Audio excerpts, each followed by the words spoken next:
Le Seigneur m'a envoyé porter la bonne nouvelle aux pauvres, annoncer aux captifs leur libération.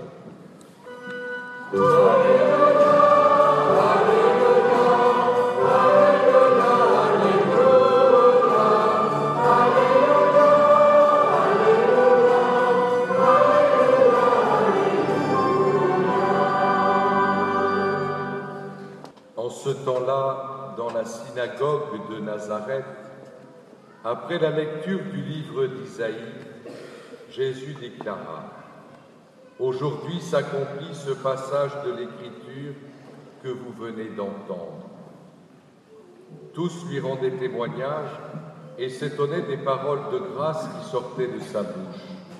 Ils se disaient : « N'est-ce pas là le fils de Joseph ? » Mais il leur dit : « Sûrement vous allez me citer le dicton : médecin, guéris-toi toi-même. » Et me dire : « Nous avons appris tout ce qui s'est passé à Capharnaüm, fais donc de même ici, dans ton lieu d'origine. » Puis il ajouta : « Amen, je vous le dis, aucun prophète ne trouve un accueil favorable dans son pays.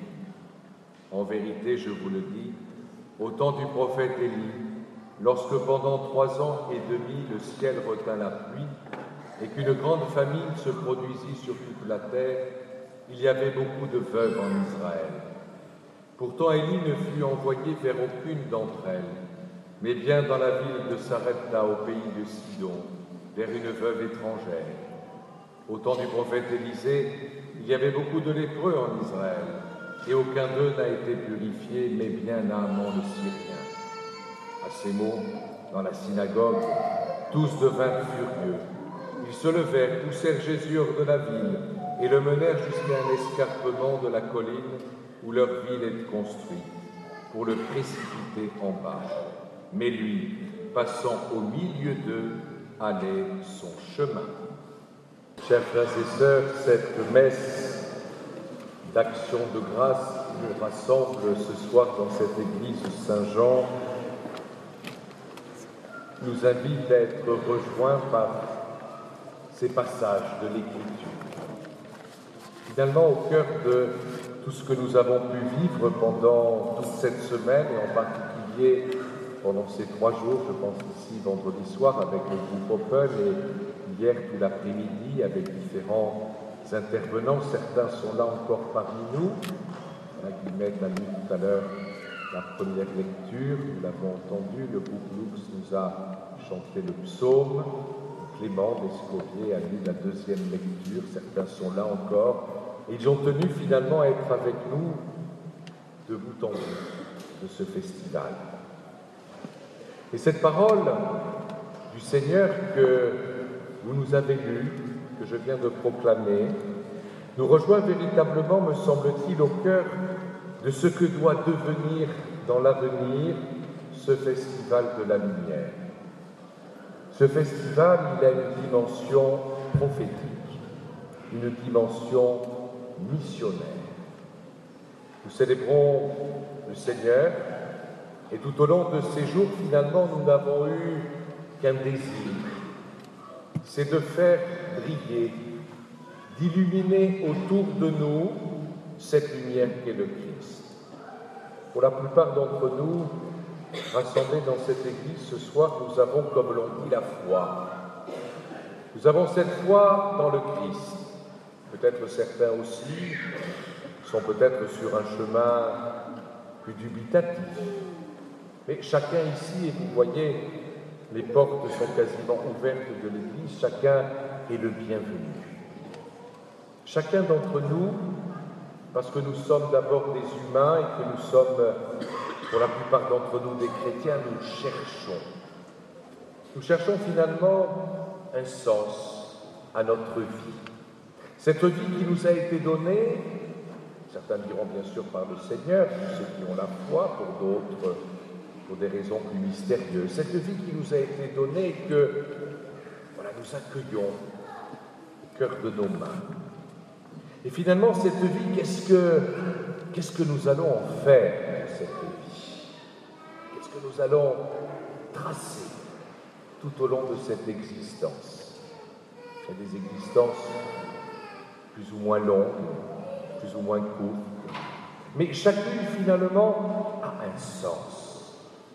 Nous ne sommes pas, chers amis, frères et sœurs, les produits du hasard. Nous sommes voulus. Nous sommes voulus par Dieu, ce Dieu qui nous aime. Nous sommes voulus pour remplir au cœur du monde, au cœur de ce temps, dans ce 21e siècle, où nous vivons, une mission. Et je crois que nous sommes rattrapés par ce passage de l'Évangile que le Seigneur nous livre aujourd'hui. Vous avez entendu, Jésus est chez lui, à Nazareth. Il est plus ou moins bien accueilli. Mais en même temps, il veut nous dire que sa mission, que notre mission aujourd'hui, c'est d'être véritablement prophète. D'être prophète. C'est-à-dire les porte-paroles du Seigneur. Porte-parole. Et quand on écrit parole avec un P majuscule, nous pouvons en saisir toute la responsabilité, toute la grandeur, la parole de Dieu. Nous sommes invités, dans le temps qui est le nôtre, à proclamer à temps et à contre-temps cette lumière qui est le Christ au cœur de notre vie et dans le monde. Et le monde, il est à nos portes, il est tout près de nous, a tant besoin, tant de monde. Comme chacun de nous cherche, je le disais il y a quelques instants, un sens, des raisons supplémentaires de croire, d'espérer et d'aimer. Eh bien, le Seigneur nous donne cette mission d'être prophète. Il est, et nous le célébrons ici, lumière du monde. Mais il nous dit à nous, vous êtes aussi la lumière du monde, vous êtes aussi de celle de la terre. Sans nous, cette lumière ne peut advenir dans notre monde, dans notre société. Le Seigneur a besoin de nous. Le Seigneur nous attend pour que nous soyons aujourd'hui prophètes de sa lumière. Alors je crois que nous sommes toujours invités au cœur de notre vie chrétienne, qui ne doit pas être une vie de confort, une vie confortable, une vie sécurisée. Si nous pensons que c'est cela, pardonnez-moi, je crois que nous nous trompons. Nous sommes toujours rattrapés par les événements de la vie. Nous sommes toujours rattrapés par ces imprévus de l'existence. Nous sommes toujours rattrapés finalement par le Seigneur, qui nous invite sans cesse, parce que nous en sommes tous capables, à nous dépasser, à nous risquer, à aller encore plus loin pour annoncer justement cette lumière que nous avons au plus profond de chacun de nos cœurs. Chers frères et sœurs, sommes-nous capables de cela? Voulons-nous vraiment cela? Ou alors est-ce que nous nous contentons d'une vie chrétienne confortable, entre nous, en ghetto, entre personnes de bonne compagnie, où nous pensons tous la même chose, où nous avons besoin finalement de nous sentir réchauffés les uns par les autres? Ça peut être bien, mais si c'était cela, nous nous trompons. Le Seigneur ne nous attend pas là d'abord. Il nous invite à nous donner, il nous invite à nous livrer. Nous venons à la messe,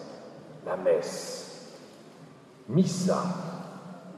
Ça vient du latin mittere, du verbe latin mittere qui veut dire envoyer. Et vous le devinez sans aucun doute, eh bien ça vient aussi, cela a donné aussi le mot mission. Quand je viens à la messe, et vous y venez, rendons grâce à Dieu, j'en suis heureux, c'est ma joie, c'est la joie des prêtres qui sont là aussi. Mais est-ce que nous avons véritablement conscience de ce que nous vivons? Est-ce que c'est juste cette rencontre avec le Seigneur? Bien sûr, c'est une rencontre avec le Seigneur. Mais est-ce que véritablement nous nous sentons envoyés? Est-ce que nous nous sentons, quand nous quittons les portes de cette église, quand le prêtre dit, et c'est un peu faible en français, aller dans la paix du Christ. En latin, on dit ite missa est, ite aller, missa est, c'est l'envoi, c'est la mission. Allez proclamer là où le Seigneur a planté votre vie, cette lumière qu'il est pour éclairer le monde. Est-ce que nous avons finalement conscience de cela? Alors nous avons ces temps forts comme le Festival de la Lumière et d'autres qui sont proposés tout au long de notre vie pastorale pour justement ne pas nous endormir, frères et sœurs, pour redécouvrir finalement que nos communautés chrétiennes sont véritablement vivantes. C'est le Saint Pape Jean-Paul II qui le disait, je crois, que si véritablement elles sont missionnaires, que si elles rentrent vraiment dans cette dynamique qui est la dynamique même de l'Eucharistie, le Seigneur que nous recevons, qui se livre, qui se donne, pour qu'une fois que nous avons communié en quittant les portes de cette Église ou de toute autre Église, nous puissions nous aussi nous livrer, nous donner comme lui, pour aller témoigner de son Évangile, de sa parole. Et cette parole, vous en serez sans doute d'accord avec moi, elle est belle, elle est puissante. Et nous l'avons entendu d'ailleurs dans ce beau passage de la lettre de Saint Paul aux Corinthiens. Saint Paul qui connaissait son affaire. Saint Paul qui écrit ses lettres aux chrétiens de Corinthe justement pour les stimuler. Il écrit cette lettre pour leur donner encore davantage des raisons de croire, d'espérer et d'aimer. Ce bel hymne à la charité, l'amour, c'est ce qui fait le cœur, frères et sœurs, de notre vie chrétienne, ce qui fait le cœur de notre vie. Nous ne mettons pas notre confiance et notre foi dans des codes, dans des valeurs, dans une morale. Cela, c'est second. Nous mettons notre foi dans quelqu'un, dans le Christ. Et quand Saint Paul écrit cette lettre, il a sans aucun doute, au plus profond de son cœur et derrière son esprit, la figure même de Jésus, qui lui est apparu un jour et qui lui a dit « Saul, Saul, pourquoi me persécutes-tu » Il a écrit cela en ayant dans son cœur et dans son esprit la présence du Seigneur lui-même. Alors c'est de cet amour, frères et sœurs, que nous sommes invités à témoigner à temps et à contre-temps là où le Seigneur nous a mis aujourd'hui. N'allons pas chercher des choses trop compliquées, n'allons pas chercher des choses lointaines, ce seraient d'ailleurs des fausses excuses. Regardons au plus près de nous. Voilà. Est-ce que véritablement je suis le missionnaire de cette lumière? Est-ce que véritablement je suis le missionnaire de cette joie, de cet amour dont nous parle l'Écriture, dont nous parle Paul? C'est tout simplement cela que nous sommes invités à vivre chaque jour. Et ce temps fort du Festival de la Lumière, nous rendons grâce pour cela au Seigneur, parce que finalement, c'est lui le maître de toutes choses. C'est lui qui a fait ce que nous avons vécu tout au long de ces jours. Voilà, nous rendons grâce, parce que nous voulons véritablement, chacun d'entre nous, être touchés par cette présence du Seigneur, qui doit, voyez-vous, bouleverser et transformer notre vie. Sinon, nous aurions fait seulement que nous faire plaisir, mais ce n'est pas le but. Nous devons être transformés, changés, après cette semaine vécue dans les secteurs pastoraux, après ce grand week-end, cette grande fin de semaine vécue ici à Libourne, où vous avez été nombreux à venir participer, à être, je crois, touchés par la présence du Seigneur.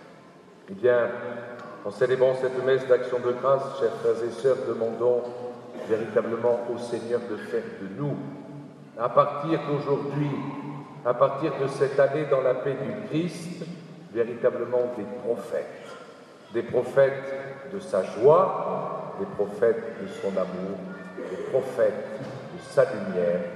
Amen.